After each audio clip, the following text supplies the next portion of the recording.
जनाब मोहतरम जजीज़, मेरे काबिल एहतराम उस्ताद मोहतरम और मेरे हम मतलब साथियों, अस्सलामु अलैकुम।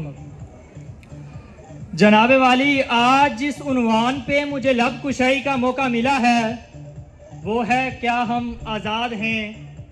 तो मैं ये बताना चाहूँगा कि हम आज़ाद नहीं हैं और आज़ाद कौमें ऐसे नहीं जिया करती।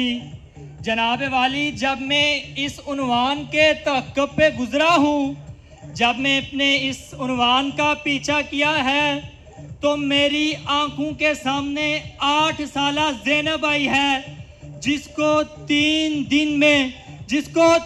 दिन मुसलसल ज़्यादती के बाद कत्ल किया जाता रहा। तो आप मुझे बताइएगा ये कैसी आज़ादी है।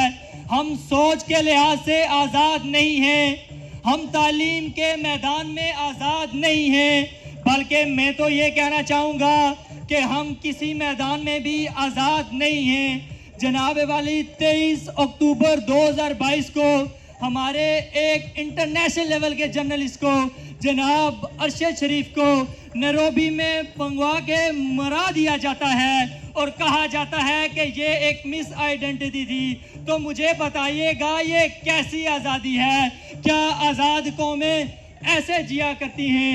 जनाब वाली, अगर एक औरत मोटरवे पे अकेले ट्रैवल करती है और उसकी गाड़ी का पेट्रोल ख़त्म हो जाता है तो कुछ लोग उसको ज़्यादती का निशाना बना देते हैं। तो जनाब वाली, आप मुझे बताइएगा कि ये कैसी आज़ादी है? और बात सिर्फ यहाँ पे ख़त्म नहीं होती, बल्कि हम तालीम के मैदान में भी आज़ाद नहीं हैं। डॉक्टर आफिया सदीकी को अमेरिका ले जाता है, लेकिन हम कुछ नहीं कर सकते।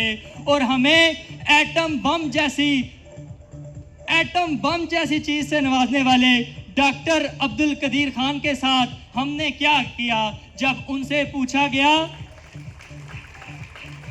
जब डॉक्टर अब्दुल कदीर खान से पूछा गया कि आप बताइए कैसी गुजरी आपकी ज़िंदगी इन लोगों में, तो क्या तारीखी जुमले थे।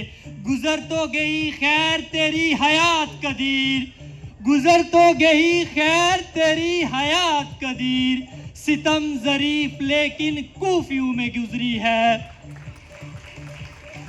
तो मैं आपसे ये अर्ज कर रहा था कि हम आज़ाद नहीं हैं और आज़ाद कौमें ऐसे नहीं जिया करती। सिर्फ पाकिस्तान नहीं बल्कि 2 अरब मुसलमान आज़ाद नहीं हैं। अगर मुसलमान आज़ाद होते तो फ़लस्तीन में 6 साल की बच्ची जब अपनी माँ के बालों को हॉस्पिटल में देखती है तो उसको उसका जनाजा नहीं दिखाया जाता और वो रोते हुए कहती है कि मैं अपनी माँ को इसके बालों से पहचानती हूँ।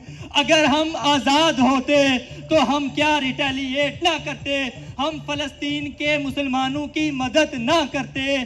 सो मुसलमान आज़ाद नहीं हैं। सो मैं आपकी तवज्जो कुछ मुसलमान हिस्ट्री की तरफ करवाना चाहूँगा कि हम लोग कब आज़ाद थे। तो जनाब वाली, मुसलमान एक दौर में आज़ाद थे। हम उस वक्त आज़ाद थे जब 22 लाख मुरब्बा मील पे हुकूमत करने वाले हज़रत उमर रज़ी अल्लाह ताला अन्हो, हम उनके दौर में आज़ाद थे। आप मदीना के पास मस्जिद में बैठे रो रहे हैं, किसी ने पूछा कि क्या हुआ, तो कहते हैं कि अगर दरियाए फुरात में एक कुत्ता भी प्यासा मर गया तो उसका हिसाब मुझे होगा। और उनके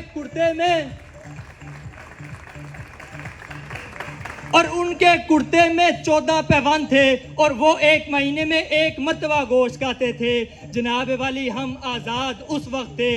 इन सब बातों के बावजूद मुझे लगता था कि शायद हम पाकिस्तान में रहने वाले आज़ाद हैं। लेकिन तवज्जो कीजिएगा, जब मैंने फैज़ अहमद फैज़ के कुछ इशहार पढ़े, कुछ लफ्ज़ों के मैंने नज़र दौड़ाई, तो मुझे इस बात की तसल्ली हो गई कि हम आज़ाद नहीं हैं।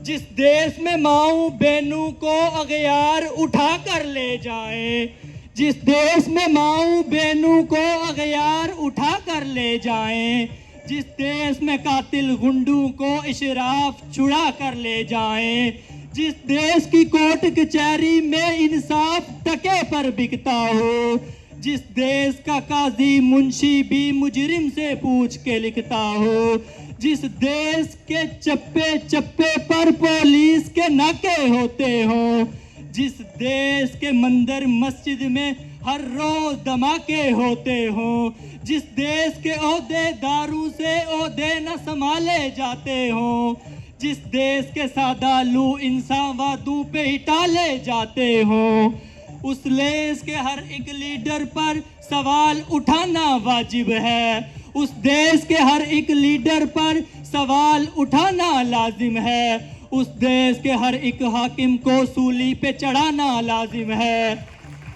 तो जनाब वाला, मैं आपको ये बता रहा था कि हम आज़ाद नहीं हैं। हाँ, मगर कुछ लोग आज़ाद हैं। कुछ वो सियासतदान जिनके बच्चे हार्वर्ड में पढ़ते हैं, कुछ वो सियासतदान जिनके बच्चे ऑक्सफोर्ड में पढ़ते हैं, और आखिर में कुछ वो लोग जो रिटायरमेंट के बाद हमें यहाँ नज़र नहीं आते।